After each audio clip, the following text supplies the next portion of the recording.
Hi friends, அனைவருக்கும் வணக்கம். நான் டாக்டர் ஐபிகே. இன்றைக்கி மிக முக்கியமான ஒரு கொலை சம்பவத்தை உங்கள்கிட்ட ஷேர் பண்ணணும்னு நினைக்கிறேன். இது எங்கே நடைபெற்ற கொலை என்றால், பெங்களூரில் ஒரு பகுதியில் பீமாவரம் அப்படின்ற காலனியில் நடைபெற்ற ஒரு கோரமான படுகொலை. சந்திரப்பா, நேத்ரா இந்த தம்பதியினருக்கு 16 வயதில் ஒரு பையன். இவங்களுடைய வாழ்க்கை ரொம்ப நல்லாவே போயிட்டு இருந்திருக்கு.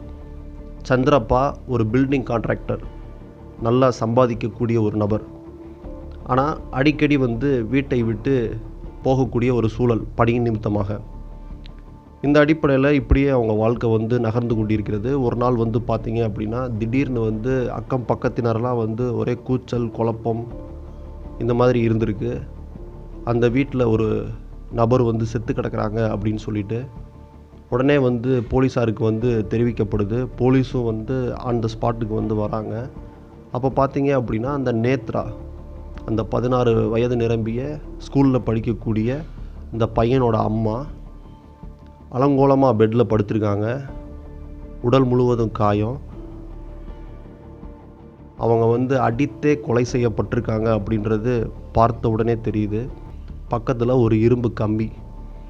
இது எப்படி நடந்தது, என்ன நடந்ததுன்னு விசாரணையை தொடங்குவதற்குள் போலீஸ் ஸ்டேஷனில் அவங்களுடைய பையன் சரண்டர் ஆகிறான். 16 வயது நிரம்பிய ஸ்கூல் படிக்கக்கூடிய மாணவன். எங்கள் அம்மாவை நான் தான் அடித்து கொன்னேன். எனக்கு சாப்பாடு கொடுக்க மாட்றாங்க. நான் ஸ்கூல் விட்டு வந்தால் செல்லையே பார்த்துட்ருக்காங்க. என்னை சரியாக கவனிக்கிறதில்ல அப்படின்னு சொல்லிட்டு விரக்தியில் என் தாயை நானே அடித்து கொண்டதா அந்த பையன் ஒரு வாக்குமூலம் கொடுக்குறான். சரி, உங்கள் அப்பா என்னப்பா செய்கிறாரு அப்படின்னா, எங்கள் அப்பா பணி நிமித்தமாக வெளியூர் போய்விட்டார் அப்படின்னு சொல்கிறான். உடனே அவங்க அப்பாவுக்கு ஃபோன் பண்ணுறாங்க, சந்திரப்பாவுக்கு, பில்டிங் கான்ட்ராக்டர். ஸோ அவருக்கு ஃபோன் பண்ண உடனே அவர் கதறி துடிக்கிறாரு. என் பையனை அந்த காரியத்தை செஞ்சான், இருக்கவே இருக்காது அப்படின்னு சொல்லிட்டு அவர் போலீஸ் ஸ்டேஷன் வராரு. அந்த மக்கள், அந்த ஏரியாவை சுற்றியுள்ள, அந்த பீமாவரம் காலனியை சுற்றியுள்ள அனைத்து மக்களுக்கும் ஒரு பெரிய ஆச்சரியம். இந்த பையன் ரொம்ப அமைதியான பையன், எந்த ஒரு கெட்ட பழக்கமும் இல்லை, அவன் வரதும் தெரியாது போகிறதும் தெரியாது, நன்றாக படிக்கக்கூடிய பையன். இவனா இந்த காரியத்தை செய்வான்? நாங்கள் எப்போ பார்த்தாலும் வெளியில் உட்காந்து படிச்சுட்ருப்பானே இந்த பையன், இவனா அவங்க அம்மாவை சோறு போடலைன்னு சொல்லி அடித்து கொண்டான் அப்படின்னு சொல்லி ஒரு பயங்கரமான ஆச்சரியம். போலீஸார் விசாரணையின் போதும் அதே வாக்குமூலத்தை தான் கொடுக்குறாங்க. இந்த பையன் அப்படிப்பட்ட பையனை இருக்கிறதுக்கு வாய்ப்பே இல்லைங்க. ரொம்ப அமைதியானவன், நல்லா படிக்கிறவன் அப்படின்னு சொல்லியிருக்கிறாங்க. அப்புறம் போலீஸுக்கு என்ன தோணுது அப்படின்னா, ஒருத்தர், அதுவும் சின்ன பையன், இவன் கொலை செய்திருக்க வாய்ப்பே இல்லை. அந்த இரும்பு கம்பியை எடுத்து தடவியல் துறை அதுக்கு அனுப்புங்க அப்படின்னு சொல்லி அனுப்புகிறாங்க.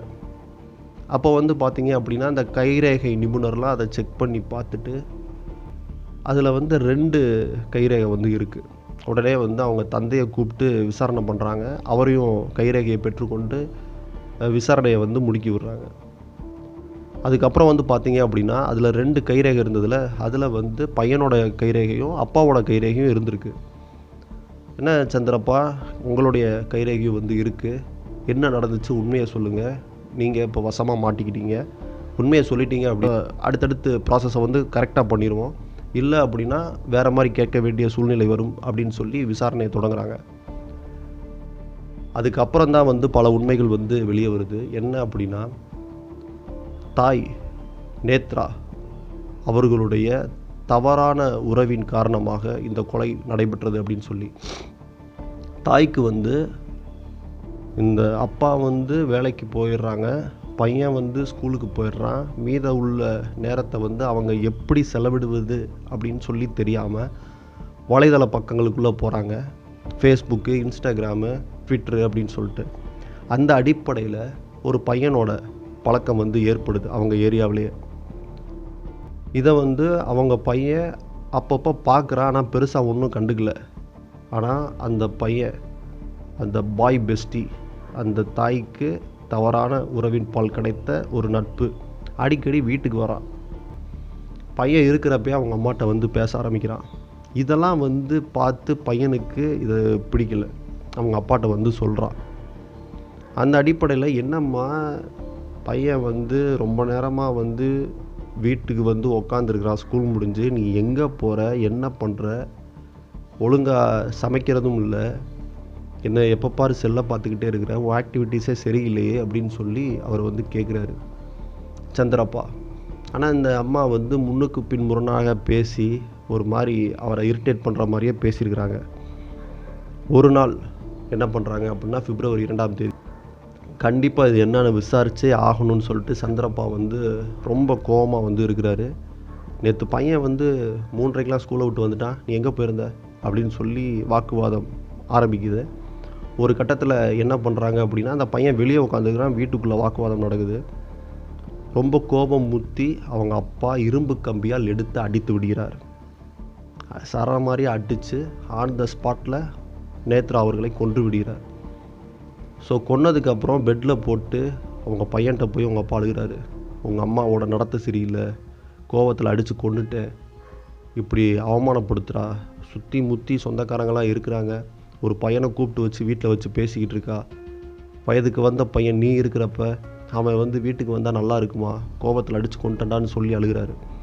உடனே பையன் வந்து என்ன சொல்கிறான் அப்படின்னா, அப்பா நீங்கள் ஒன்றுக்கு கவலைப்படாதீங்க, இந்த கொலைப்பழியை நான் ஏற்றுக்கொள்கிறேன், இதுக்கு நான் காரணம்னு சொல்லி போலீஸ்கிட்ட சொல்லிடுறேன்.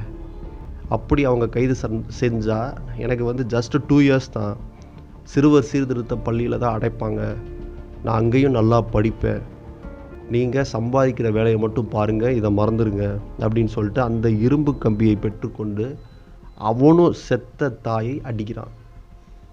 நீங்கள் கவலையப்படாதீங்கப்பா, நீங்கள் ஊருக்கு ஊருக்கு போயிட்டீங்கன்னு நான் சொல்லிடுறேன், நான் போய் போலீஸ் ஸ்டேஷனில் சரண்டர் ஆயிடுறேன் அப்படின்னு சொல்லிட்டு. இப்படி தான் வந்து அந்த பையன் தன் தாயை 2ஆம் முறையாக கொலை செய்து தன் தகப்பனுக்கு அந்த கொலைப்பழியை தானே ஏற்றுக்கொண்டு தகப்பனுக்கு பதிலாக இன்றைக்கி போலீஸ்கிட்ட சரணடைஞ்சான். அந்த அடிப்படையில் போலீஸ் இந்த சின்ன பையன் கொலை செய்வதற்கு சாத்தியமே இல்லை அப்படின்னு சொல்லி கண்டறிந்து அவங்க அப்பாவும் உடந்தை அப்படின்னு சொல்லி கண்டுபிடிச்சிருக்கிறாங்க. இந்த ஒரு சம்பவம் தான் இன்றைக்கி பெங்களூரில் மிகப்பெரிய பேசு பொருளாக போய்கிட்டு இருக்கு. இது போன்ற சம்பவங்கள் தொடர்ந்து நடக்கக்கூடாது அப்படின்ற எண்ணத்தின் அடிப்படையில் இது போன்ற தகவல்களை எடுத்து நம்ம பேசிக்கிட்டு இருக்கோம். ஒரு குடும்பத்திற்கு தாய் சரியில்லை என்றால் அந்த குடும்பமே சிதைந்து விடும் அப்படின்றதுக்கு மிகச்சிறந்த உதாரணம் இது.